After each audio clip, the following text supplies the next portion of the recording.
neighbours. Everybody needs good neighbours with a little understanding. You can find the perfect blend. Neighbours should be there for one another. That's when good neighbours become good friends. Well, are you absolutely sure? Uh-huh. Can you give me a hand? I'm about to electrocute myself. Yeah, hang on a sec, Megan. Well, I better let you get back to it then. Yeah, give him my love, OK? Yeah, see ya. Jamie's going to be all right. I told you it would be. Can you get the toast out? It's stuck. Sure. Well, Des was at the hospital all night. He was even more worried than he made out. But everything's OK now. Jamie is coming home tomorrow with Daphne. Oh, I can't wait. You're really excited, aren't you? Well, of course I am. You know how worried I've been. Well, at least now you can start thinking about me again. And if Daphne's coming home tomorrow, I guess we'll have the place all to ourselves tonight. Well, not quite. Des is going to be here. Are you kidding? On his last night of freedom? Well, why wouldn't he be? After tonight, Des will be stuck at home with Daphne and a crying baby. This is his last chance to go out and play up. Des wouldn't do that. He's crazy about Daphne. I didn't say he wasn't. But everyone wants to go out and have fun once in a while. Megan, Des has got all the fun he needs right here. That's what you think. That's the truth. Des wouldn't cheat on Daphne any more than I'd cheat on you. We're just not like that. Suppose you think that's really straight, do you? Yep. But that's okay. I still love you. Pen. Apron keys. Oh, good morning. Mrs. Mangel, I was just about to wake you up. There was no need, I'm afraid. I've been awake for hours. Oh, dear. That sleeping tablet didn't help, eh? The one that Dr. Marshall so reluctantly gave me. Oh, I suppose it was some help, but not much. All I know is that I feel so terribly tired. Then I think you are being very sensible about having that checkup. Perhaps, but it hardly seems worth the effort. Organising my entire day around what will probably be an unnecessary and ridiculously expensive doctor's appointment. No, I think it's best to be sure. And to make up for the inconvenience, why don't you hurry home? Because I've got a surprise for you this afternoon. Have you? May I ask what it is? Well, I don't see why not. It's a video player. I've decided it's time that I should rent one. Oh, well, if you want one, it's entirely up to you. But I'm afraid I've got no desire to watch those nasty new movies whatsoever. So much sex and violence and slurred speech. Oh, no. I wasn't suggesting we watch anything on those lines. No, I'm thinking more of, the movies of the 40s and the 50s. Something starring Katharine Hepburn or Spencer Tracy. Oh, I did so like his chin. What about Gone with the Wind? Or one of the Joan Crawford movies? Gone with the Wind would be nice. But I wouldn't like to see anything with Joan Crawford in it. Not after I discovered what she used to do with coat hangers. Oh. She used to beat her children with them, you know. Oh. Well, rest assured, Mrs. Mangel, you can watch whatever you like. All the old movies are on video now. Would there be anything with Ronald Coleman in them? I must confess that I was rather taken with him once upon a time.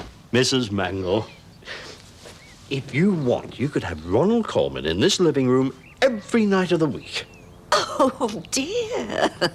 I think I'd rather like that. Charlie, I can do it, all right? It's not that hard. Yeah, what are you doing? It's all right. Morning, Henry. Morning, Madge. Yeah. Oh, I know. It's difficult, but you'll get used to it. Just the way I'll get used to having you in the family. If you're a problem, it's really nice to have another child to fuss over. Well, aren't Lenny and I enough for you? At times, too much, Henry. Mum, we're not children. Oh, well, you know what I mean. Well, no, I don't. We're married now. Scott's my husband, not your child. And if anyone's going to get him breakfast, it should be me. It's no big deal. It is to me. It's not fair you still treat me like a baby. Not now. But, I mean, you're so busy cooking in the coffee shop, I thought you'd be grateful that somebody cooked the breakfast. Mum, that's not what I mean, and you know it. Oh, come on, Charlene, you're making a mountain out of a molehill. Why have two people in the kitchen when one can do it a lot more efficiently? You haven't listened to a single thing I said. Mum, we haven't told him about Jamie yet. What about him? Is he all right? More than all right. He's coming home tomorrow. Oh, that is great, isn't it? Sure is. Yes, and it's mainly due to Dr. Marshall. We're very lucky to have her. Oh, hardly. It's true. I'm sure the whole of Ramsay Street want to nominate you for Doctor of the Year. Oh, it's very nice to know they approve, but I was only doing my job. Ah. And does your job often include leaving men stranded at restaurants? Oh, I'm sorry about that. So am I. You should have seen the way the waitress kept looking at me. I'm sure she thought I'd driven you away. You should have told her the truth. No, wasn't any point. Anyway, it didn't really matter because after you left, my partner and his wife came in and I joined them. Oh, well, I'm glad the evening wasn't completely wasted. No, it wasn't. They're nice people. You might like to meet them. I'd like to do that sometime. Sorry. Here's your mail. Thank you, Margaret. As a matter of fact, that's why I came to see you. You can meet them tonight if you like. They're having a cocktail party. Do you think I'm rushing it a bit? Oh, no, that sounds good. I'd enjoy it. All right, well, I'll pick you up at 5 o'clock. Yes, I'll be ready by then. Well, if you're not, I'll try to forgive you. I'm getting rather used to being stood up. Don't worry, I'll be ready.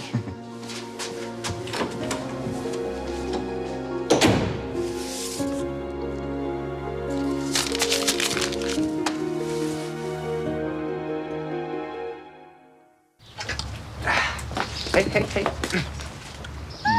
Come to keep me company, huh? Well, I'd love to, but I can't. I've got a lot of study to do. I just wanted to talk to you before you got home. Yeah, sure. As long as it's not about food. After working here all day, I can't bear the thought. No. Oops. No, it's not about food. It's about our parents. Oh, that's almost as bad. Well, nothing's happened, has it? No. Well, it's just calling your mum by her first name. It seems pretty weird, and I can't keep calling her Mrs. Ramsay because that's too formal. Yeah, I know what you mean. I've been avoiding calling your dad anything at all. Well, I could never call him Jim, and it's crazy to call your own father-in-law Mr. Robinson. Yeah, It's pathetic, isn't it? Yeah. I don't know. What are we going to do about it? Well, I don't know. Maybe we can talk it over with them. They probably feel embarrassed too. What? About calling us Scott and Charlene? Oh, Mike. If you want to help Charlene, don't talk to her about food, okay? Getting to you a bit, is it? Nothing I can't handle. You guys haven't met Megan. Megan, this is Scott and Charlene. Hi. Hi. It's really good to meet you both. Oh, Mike's told me all about you. Not everything, I hope. That depends on what there is to know. Oh, look, I better get to that appointment. I'll see you soon, okay? Bye. Bye. See you later. She's pretty, isn't she? I've seen better. You are going to be nice to her, aren't you, Charlene? I mean, she hasn't felt very welcome so far. Why should she feel welcome when she isn't? Charlene, we have been through all this before, all right? Mike is allowed to go out with whoever he wants. It's none of our business, okay? Maybe not. But just because Mike wants to forget about Jane doesn't mean that I have to.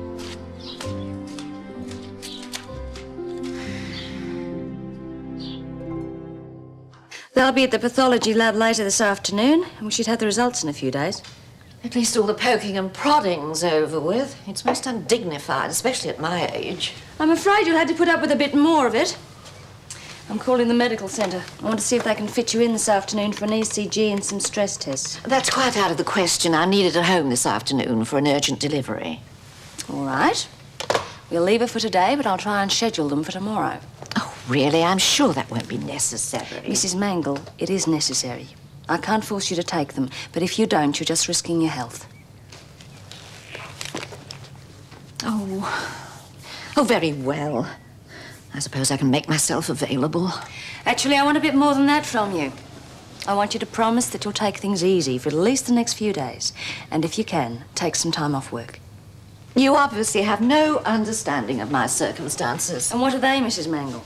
I'm a poor woman, all alone in the world, and I have to earn my own living. Of course, I can't expect you to appreciate my position, relaxing behind a desk all day, collecting fat fees. What would you know of the pressures I face? It's because of those pressures I want you to rest and catch up on your sleep. So you think sleep's important, do you? Yes, very. Well, in that case, you won't mind providing me with some more sleeping pills. Preferably something a little stronger than you gave me before. I wouldn't have thought you were the pill-popping type. You're really having problems, aren't you? Yes, I am. The nights I've spent twisting and turning, praying for the dawn to arrive. I'm sorry, but I can't give medication while you're having tests. And apart from that, I think there are simpler ways of getting to sleep than by using pills. What you're saying is that I should resign myself to my nights of misery. Of course not. But I think there are a couple of simpler remedies you could try, like a glass of warm milk before you go to bed. An old wives' tale. But it works. And apart from that, I'm going to show you a few relaxation techniques. Once you've learned them, you'll be amazed how much they help.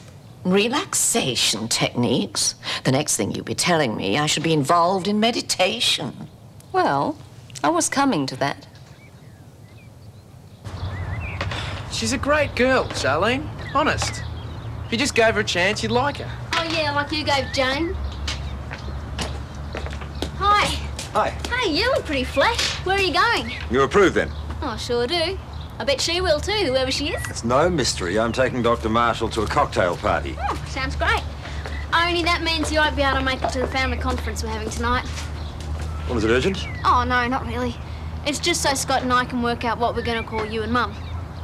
What's wrong with Mum? I'll still call her Mum.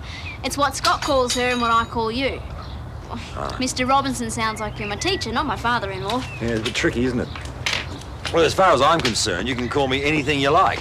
Anything except Robbo. Hey, that's not bad. Whatever you decide, Charlene. For what it's worth, I've come to look at you as a daughter, so if you want to call me Dad, that'll be fine with me. Thanks. I won't be late, so I'll call in after the party. Mike, you've got to hurry. I found something and I put a holding deposit on it, but I want to make sure you like it before I make any final decision. What are you buying? Not buying, renting. I found the perfect flat for Mike and me.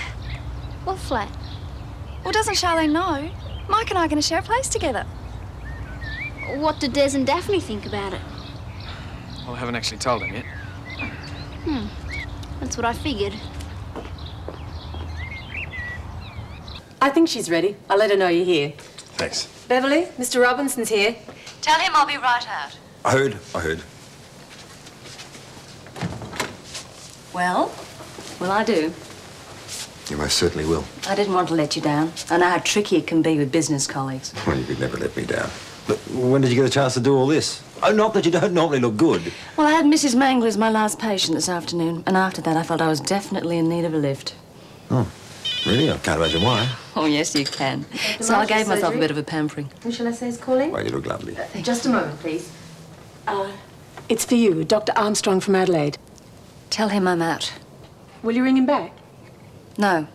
As far as he's concerned, I'm completely incommunicado. I'm sorry, Dr. Armstrong, but Dr. Marshall is unavailable. The message is she's permanently unavailable. I'm sorry, sir. That's all I can tell you. Goodbye. Sorry about that, Margaret. Oh, that's okay. Do you want me to lock up for you? Yes, if you would. Have a good time. We will. Who was the mystery caller? Another admirer, perhaps? No one important, just someone I used to know. Shall we go? Yeah.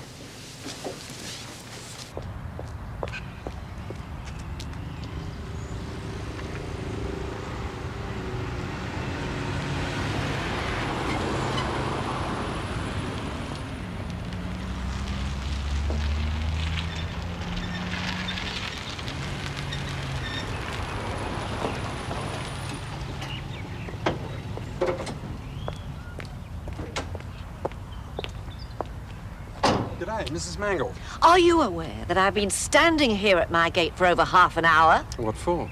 Because you're inexcusably late. I'm an important woman with a most responsible position, and I've had to put off a pressing engagement to be here. At the very least, you could have been on time. Oh, well, it's been a very busy day. Seems like every man and his dog wants a video. I am not a dog. Yeah, well, where do you want me to put it? Follow me. I'll show you. And please do try to be careful. No worries. Not to you, maybe. Not your furniture that's in danger of being scratched.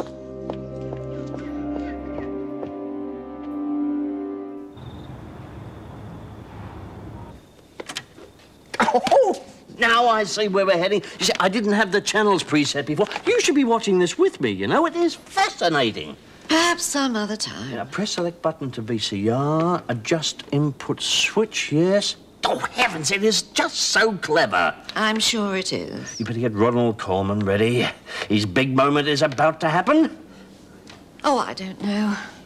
I don't think I fancy Ronald Coleman tonight. I think I might go to bed early instead. Feeling a bit tired? Very. And I have to face all those tests tomorrow. Not that Dr. Marshall cares if I don't sleep a wink all night. No. All I wanted was a simple sleeping tablet, but she wouldn't have that. Instead, she made me wait while she described these useless relaxation techniques. Ah, good idea. You're not serious, surely. That's the sort of nonsense only done by hippies. No, not at all. And sometimes they're very effective. Even for someone so delicately strong as myself. Yes, indeed. Yes. Although it does take a bit of practice. Well, I suppose I could try. But it would be a bit difficult with someone else around the house. It would be impossible not to be distracted. No, that's no problem. I'm going to Madge's as soon as I get this working. AFT switch set to off? And when exactly will that be? What AFT switch? How's it going? Oh, it's okay. Hey, you should be finished by the time your dad gets over. Yeah, I don't know about this family conference stuff. What we call them doesn't seem like such a big deal to me. I know, but I want to get it sorted out. Your dad said I could call him Dad if I wanted to, but still feels funny. Why? Well, you'd feel funny calling Mum, wouldn't you? Yeah, feel funny about calling anyone that. Well, you know how Mum died when I was little. I've never called anybody else Mum. Yeah, well, that should make it easier. It's different for me. I've still got a dad that's alive. For all the good it does you. He's never around. He's still my father, and I know he loves me. What about the cheque he sent for the wedding? It bounced. Mum didn't want you to feel bad, so she covered it up. Really? Face it, Charlene, the old man's a rat. He always will be. But your mum isn't. Did she really end up giving us the money herself? She didn't want anything to spoil your wedding. I guess you're right. Don't really have a father. Oh, but you've got a mother. You scored pretty well getting her, I reckon. Yeah, I did, didn't I? Yeah, I reckon you did. Oh, Harold, I wasn't expecting you. I just want to tell somebody about the video recorder I've hired for Mrs. Mangel and myself. It is the most wonderful machine. How could you? Pardon? Harold, you are so careful with your money. You hardly spend a cent if you can avoid it. But when it comes to Mrs. Mangel, all of a sudden, money's no object. It's not just for her, it's for the both of us. And I've only hired the thing. Harold, we have been ignoring her to try and stop her from being so interfering, and you have to go and ruin all our good work. But she's lonely, Madge. I don't want to make her any more unhappy. She's lonely. It's because she deserves to be.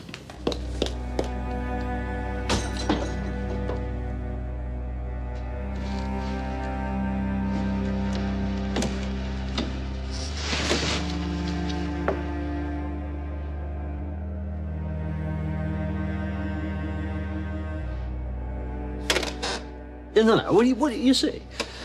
Without the picture search facility that mine has, it is absolutely impossible to find the exact moment that you want. We've never had any problems with it. You're only saying that because you're still cross that I got the video at all, Madge. And yours hasn't got a 7-day clock. Now, that must cause enormous difficulties.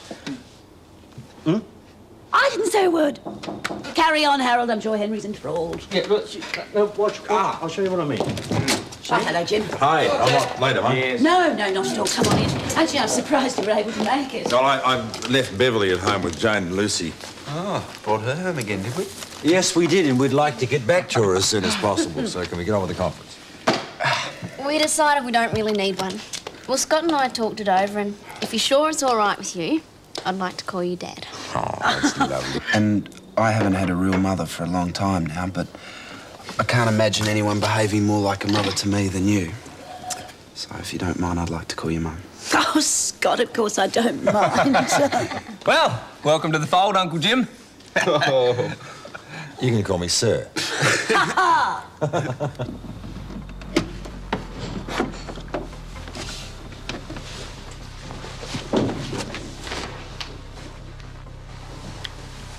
Mr. Bishop, is that you?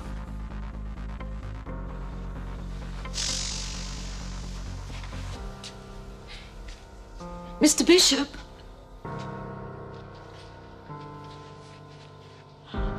Oh.